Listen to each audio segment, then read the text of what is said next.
Welcome to the Stephen Mansfield Podcast.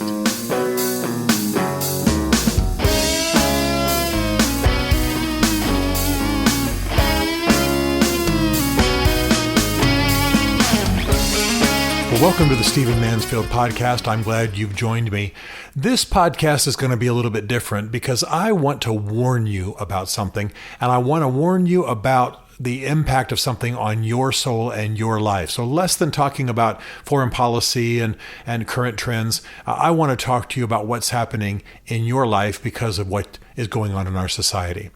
You know, this past week, I heard President Trump make a speech in which he criticized the first President Bush 41 we call him, in which he criticized John McCain, a fellow Republican who is dying of brain cancer, and in which he praised the president of Russia, Putin.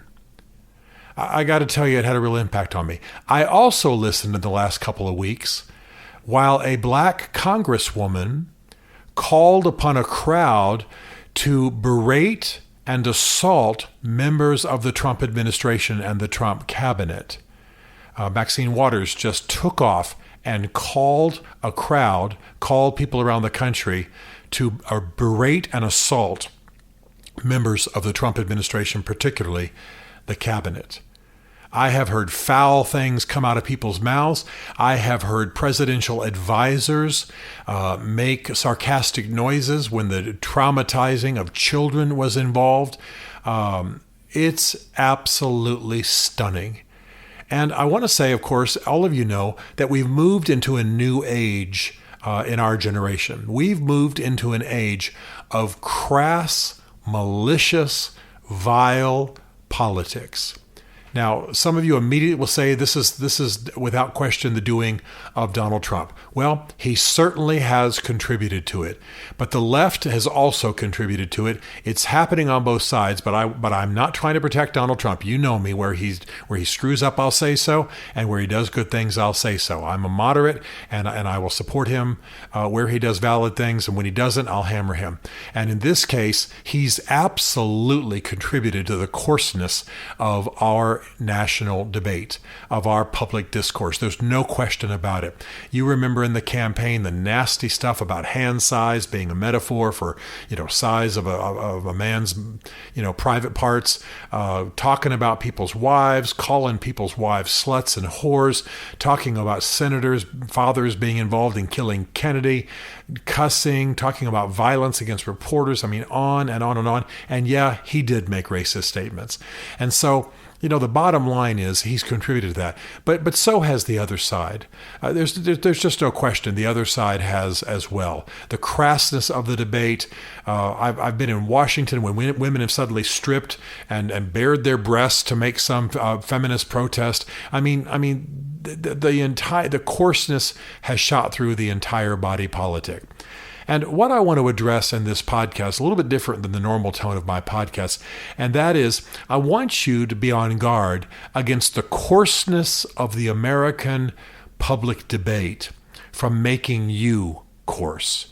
See, this podcast is a lot for leaders. It's a lot for patriots. It's a lot for people who are making a difference. A lot of congressmen and senators listen to it. A lot of people in state legislatures, governors listen to it. People planning to run for office, people who are political activists. I welcome all of you, and just people sitting at home wanting to learn. I'm delighted that you're here, but I care about you. It's almost like you're my little flock, and I don't want the coarseness in our national debates to make you coarse. You see, when we listen to this stuff, when we become desensitized, when we become hardened, we don't make good choices.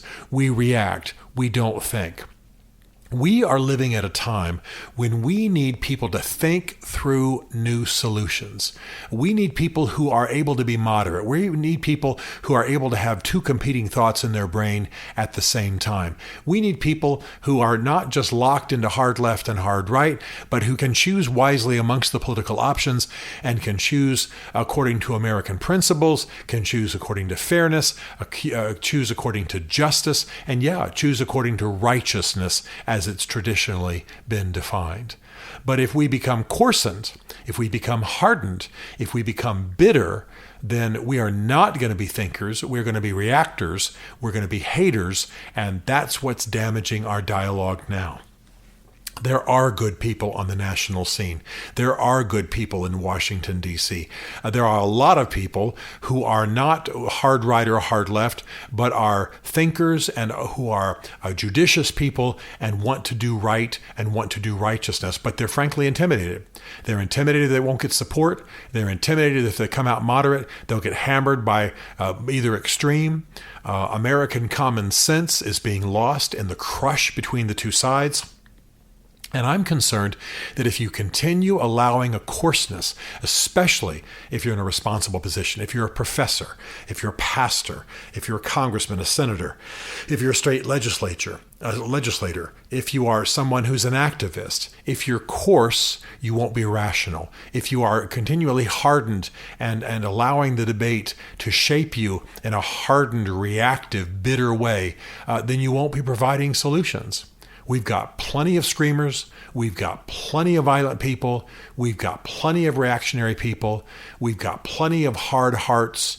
We've got plenty of calloused souls on the national stage.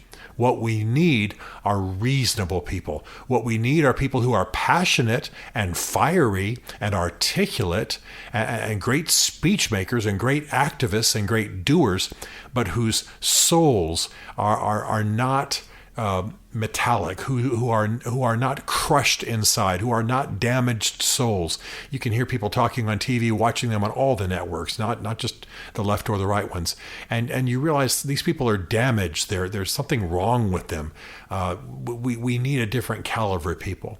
There are a lot. I got to tell you, there are a lot of folks in state who are state governors, a lot of folks in D.C. Congress and Senate who are, without question, good, solid people, but they need the support of good, solid people like you. They need reasonable people. And I want you to make sure that, pay attention to the news. Have opinions, study, learn about these issues, but don't just be angrily reactionary. It's happening on both sides. It's damaging our country. And I got to tell you, it's not just going to damage you when it comes to politics. Because if you're an angry person, if you're a coarse person, if you're a bitter person, let me assure you that's affecting your marriage. It's affecting your relationship with your kids and other people. It's affecting the way you conduct yourself on the job. I know of a company, a very good company, by the way, that recently had to let somebody go, not because of their political opinions, but because politics had so angered this person and so made them coarse and harsh and hardened that they were vicious to other people about work matters. And so they couldn't continue to keep their job. They were vile. Their language was foul. They got violent. They didn't do their job well. They used racist language. And what had happened was, they admitted it, that they had been drawn into anger and rage and coarseness by the tone of political debate in our society. Guard against that. I'll tell you how you do it. You start to pull back a little bit. You read your news, you make your judgments, you go to first principles. You read some of the great documents, some of the great speeches, some of the great literature of our American experience. We recently celebrated the 4th of July. Have you read the Declaration of Independence? Man, I'd recommend it. Have you read the Federalist Papers? Have you read our Constitution? Have you read the Gettysburg Address, Lincoln's second inaugural, Lincoln's first inaugural? Have you read some of Franklin Roosevelt's fireside chats? Have you read 2 or 3 of Ronald Reagan's great speeches? In other words, get in touch with the greatness of America and proceed from that, rather than just hammering Hillary Clinton all day, or rather than just hammering Trump. Neither one of those people are favorites of mine, trust me. But that doesn't mean I'm going to let what they do or the debate around them to make me coarse, make me hard. I want to be a big soul, a big spirit. I want to make a difference in society. I'm not going to let the tone make me coarse and harsh and angry and narrow and racist and vile. And I'm concerned that's what's happening. I want you to stop it. I want you to back it off. I want you to push back against it. And I want you to be the great soul that we need in our generation.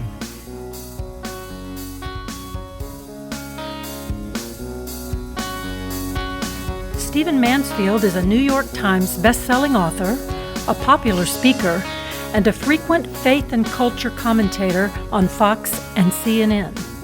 His groundbreaking books on faith and society include The Faith of George W. Bush, The Search for God in Guinness, Mansfield's Book of Manly Men, and Lincoln's Battle with God. Learn more at stephenmansfield.tv.